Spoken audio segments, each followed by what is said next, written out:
Okay, back with an example, our first of 4 involving u substitution in the definite integral. You see here we have the integral from 1 to 2 of the quantity 2x minus 1 cubed dx. So if it was u cubed, that's a nice antiderivative to work with, and let's go ahead and work it that way. Let's make u equal to 2x minus 1. Now that allows us to find du. We are experts at that by this point. Du is 2 dx. We can see that we have the dx, we do not have the 2, so we can toss our 2 in there as long as we place the 1/2 out front. Okay, now we can go ahead and substitute. So 1/2, antiderivative, no bounds yet. 2x minus 1 goes in for u, so we have u cubed. 2 dx is out, du is in. And now let's talk about our bounds. Well, we're going to take our x bounds, 1 and 2, and we're going to plug them into our conversion. So we have twice 1 minus 1 for our new lower bound. Turns out 2 minus 1 is 1, so the lower bound is now u equals 1, but technically it's still a 1 there. And then we plug in our 2. If x is 2, we have twice 2 minus 1, and that's going to give us 4 minus 1, or 3. So we have a lower bound, an upper bound of 3.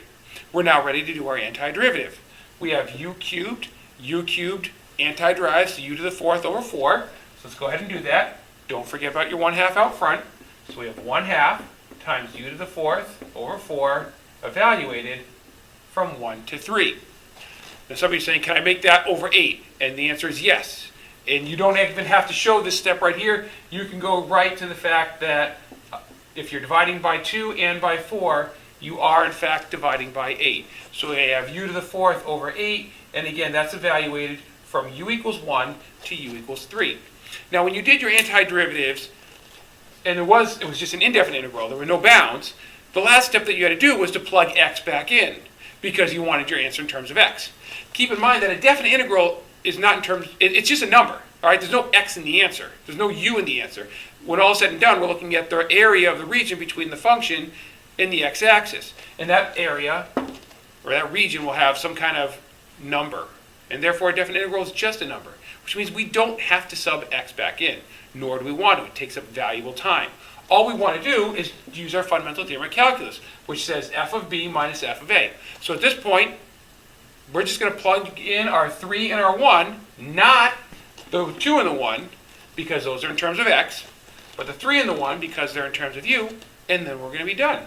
So let's go ahead and do that. So we have top bound first, so that's going to be 3 to the 4th over 8, minus lower bound, 1 to the 4th over 8. There we go. All right, what's 3 to the 4th? 3 times 3 times 3 times 3 is 81. So we have 81 eighths minus 1 to the 4th, that's easy. And that gives us 80 over 8, which is better known as 10. So 10 is our answer. That's the area of the region between the x-axis and 2x minus 1 cubed from x equals 1 to x equals 2. And we used u substitution to help us get to that answer. We can verify this in the graphing calculator.